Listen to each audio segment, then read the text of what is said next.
Today we're talking with Jared Jorstad, the Prevention Programs Manager for across Alberta for Hope Mission. And my name is Kevin Wiebe. I am the Donor Relations Manager for Hope Mission. And we are talking about the worsening economic conditions that has been affecting so many families, children, youth. The impact has been quite substantial in the recent months, and we've seen some pretty heartbreaking stories in our programs. So thanks so much for talking to us today, Jared. Yeah, it's good to be here. So what is it that you've been seeing on the front lines with the kids, with the families, with the youth that have been coming to the doors of Hope Mission? Yeah, a lot of things that are happening, obviously, with the rising cost of living that has been happening for quite some time. That's continued to be a challenge for the kids, youth, and families that we're serving. Our hampers are way up. We can get sometimes 70 people coming to receive an emergency hamper. We're seeing a lot of kids that may not have access to regular food. So we don't have, or so we have to support them through the school lunches. And yeah, we're just seeing a lot of challenges with just affordability and the kids and youth that we're serving. It is certainly, you're seeing that just as a bit more stress on their life. And then the families that we support, yeah, we just got to support them through just our regular food hampers as well as the other supports that we can offer. But certainly with the rising costs of everything, it's been a challenge for all of them, whether it's rent that goes up or utility bills. They have to make tough choices to pay rent, pay mortgages, rather than maybe get food for their kids. So yeah, this has been just massive challenges that we've seen across the province.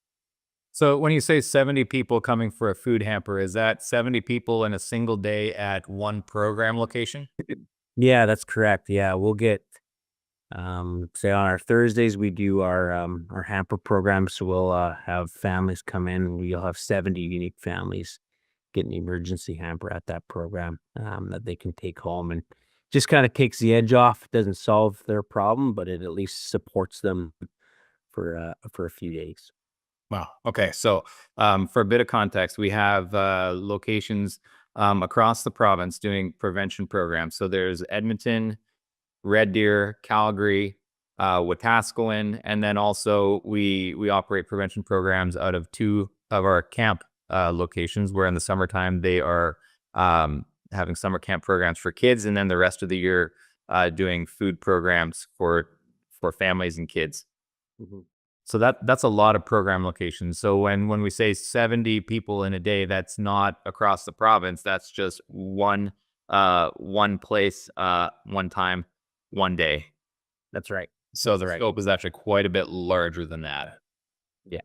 Yeah. Yeah, and that's across the board, whether you're in an urban center like Edmonton or Calgary, or it's just as prevalent in our rural communities that we serve as well. Okay. Um, so what are some of the stories that you're seeing of people in need? What are some of the situations of people coming to our doors? Yeah, like we'll have mothers, fathers, just families coming in who will tell us of their challenges. So we can have situations where yeah, again, many struggling with increased power bills. One family that we talked to, their family bill was increased over $700 just in that month, and that's just a devastating thing. That's where they have to just make those tough decisions to pay those things, and certain other things then get maybe put on the back burner. And that's where we've seen uptick in just the food services that we provide. We've seen families who will lose their home due to the economic challenges, whether that's in Edmonton or Calgary, and yeah, they'll end up in the street or sleeping in their car. And then some of these families will have to drive to the school after they slept in their car and drop their kids off at the school without a lunch. And that's kind of sometimes where our lunch program can kick in. But just some devastating stories of just really some massive economic challenges that these families are facing. Wow.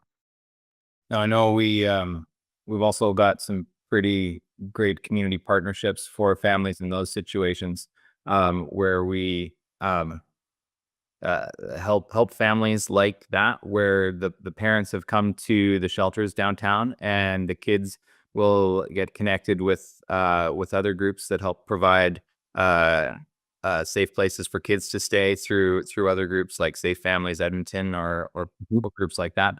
And I'm very grateful for those community partnerships with other organizations that can help keep kids safe too. And those desperate situations where families are without homes, and for those that don't have those extended networks of support, where if they, for some, they can stay with family, right? If they're in those situations where they stay with grandma and grandpa for a while they get back up on their feet. But for those that don't have that, it's much more dire. Um, Oh, yeah. yeah. Um, we had a situation where someone came to our doors here downtown, and it was a single parent, and they had to choose between filling up their car with gas or buying food for their child. And they had a job, but if they didn't fill up their car with gas, they couldn't get to their job. And if they stopped working and didn't go to work, of course, that meant no more income to pay the rent, to get future food for their kid. But they didn't have food at home, and they didn't have money to buy food. So they chose gas for their car so they could get to work, so there could be a future paycheck, so they wouldn't, lose their job. So they showed up downtown at the emergency shelter, just for a single meal, uh, to get a meal for their kid. And we always say hope begins with the meal, and that's where situations like this, it's so very true, again and again. Because an emergency shelter isn't exactly the best place for a kid. But in coming here, they didn't realize we had prevention programs like the ones that you run, but they were able to be connected to those programs and told about where to get food hampers, where to get the support that they need for supporting their child, and while still being given that meal that they need right then and there. And so they were very grateful for that. And it's heartbreaking to see that the people are being forced into these kinds of decisions that I can't imagine having to choose between gas for my car or a meal for my kid. Uh, Mhm. that's the kind of stuff that you guys are seeing every day at your programs. That's right. Yeah. And that weight is certainly seen on the kids in our programs.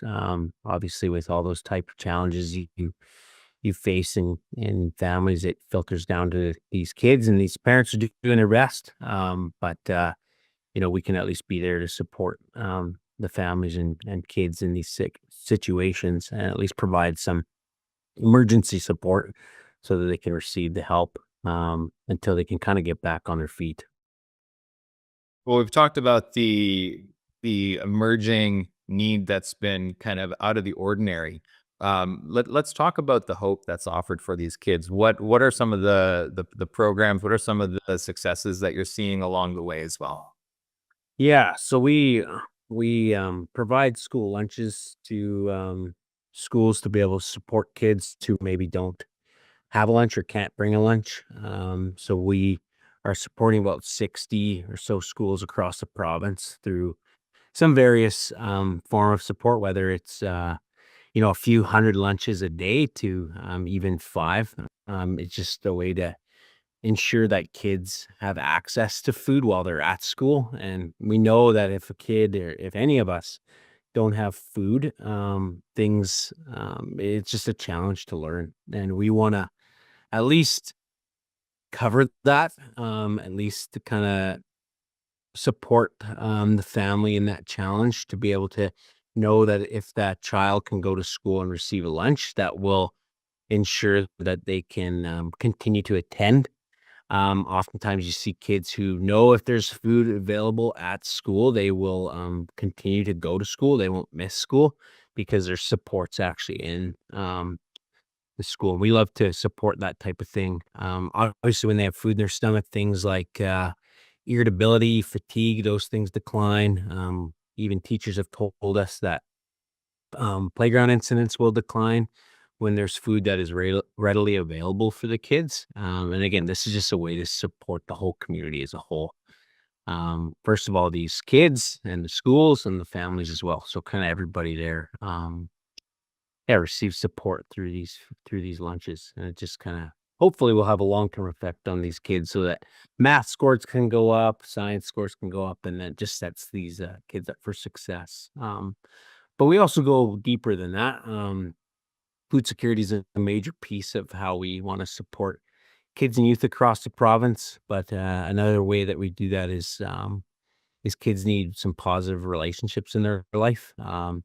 Again, when poverty is on the rise, violence tends to uptick. So then, they hang out with their peer group. They may hang out with people that they shouldn't. But then that's where our drop-in centers come in handy, because the kids can access our programs, whether that's our after-school programs or our drop-in programs, and they can receive one-on-one mentorship, group mentorship, and just a positive environment to be able to thrive in, and so that they aren't making those bad decisions out in the community or causing mischief, but that they can have access to our youth workers who will support them in their crises, so that they will see a positive change in their life by attending our program, and even in our programs they receive food. So like you said, hope begins with a meal. We want to always provide food during these times, so that any barrier and any access to these kids that they would have is just covered through our programs.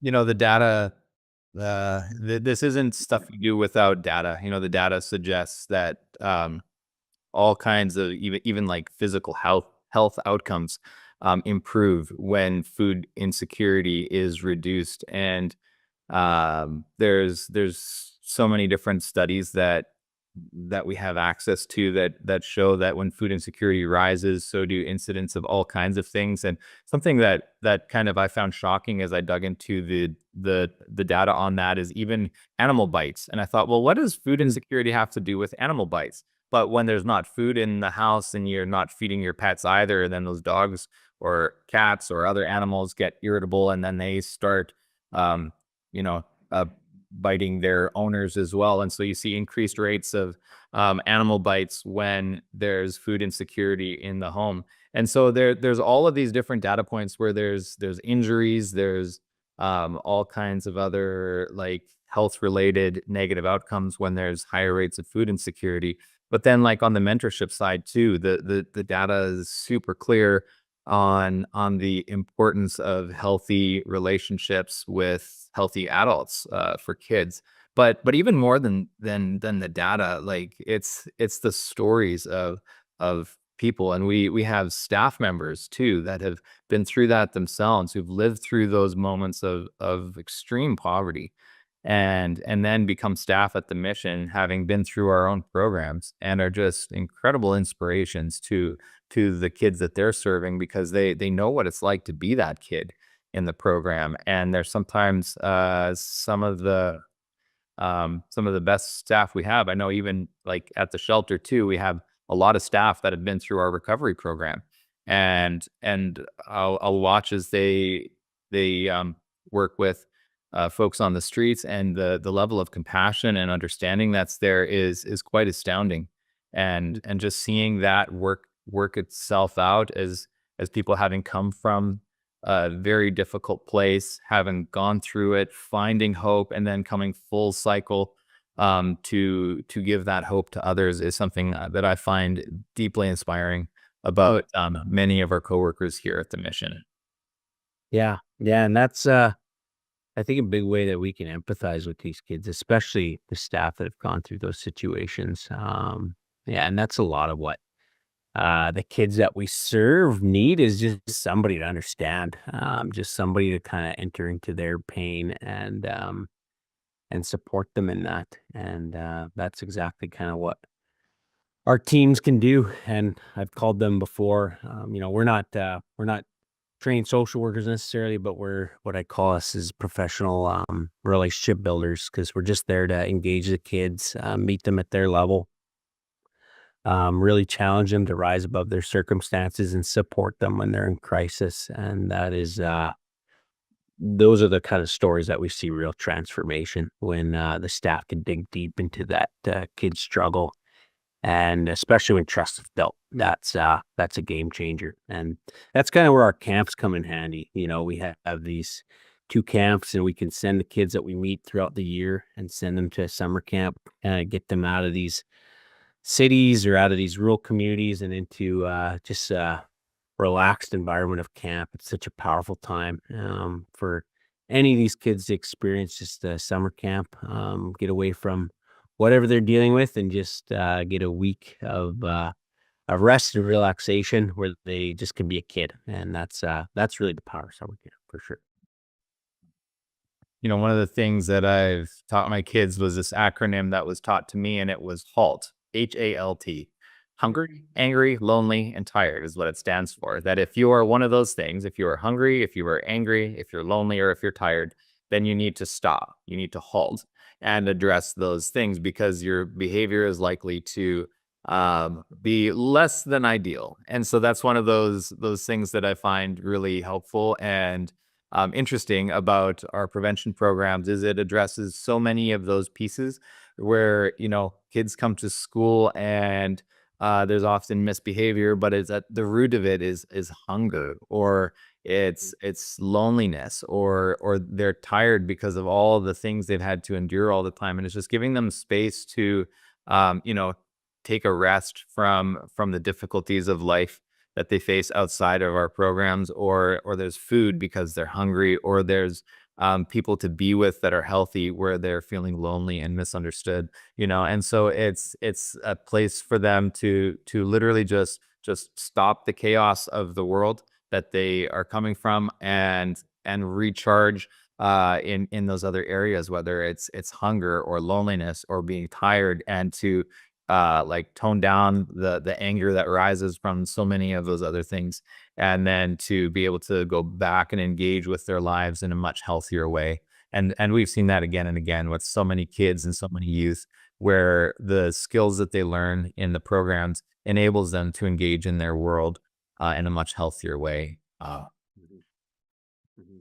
Yeah, and that's why we try to start off any program. We usually kind of have a snack to begin with, because we do find that you know, that whole irritability thing can happen, especially if they are facing hunger. And if we can provide food, whether it's again at our after school programs, drop ins, or camps, that is just another way that we can kind of help them control their emotional outbursts, or just the distress that they face. And I think it's well known that kids living with food insecurity will this causes just so much amount of stress, anxiety, for both them and their families. And even when they have these food insecure households, obviously they can miss school because their immune system is down.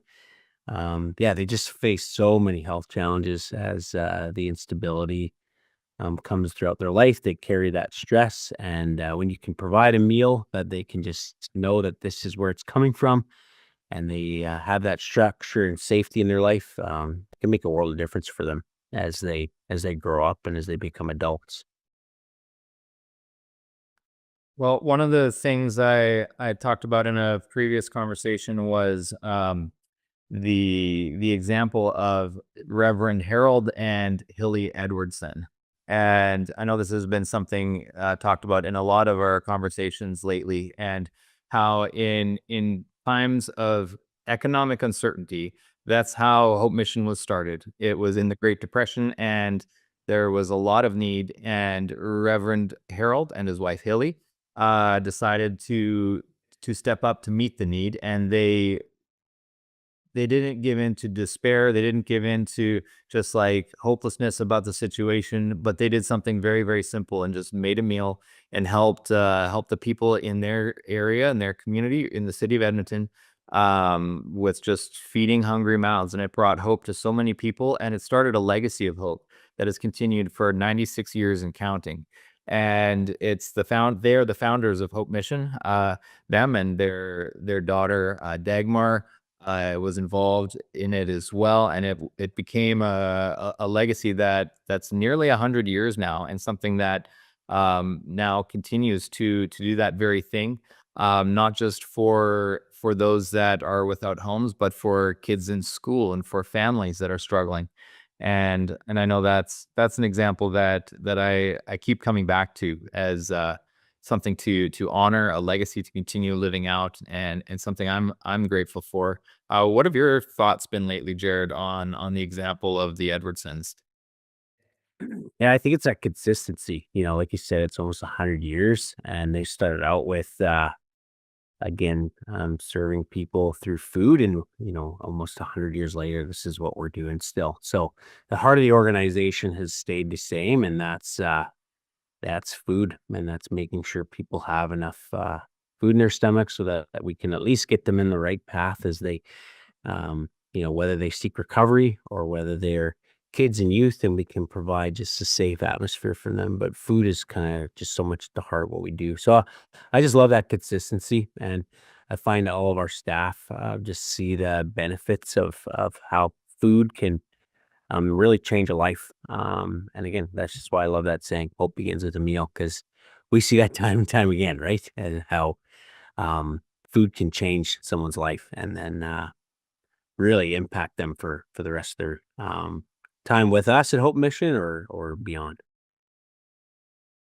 Well, I appreciate your time today, Jared, and for sharing about the amazing work going on with the prevention programs across the province. Yeah, pleasure to do so.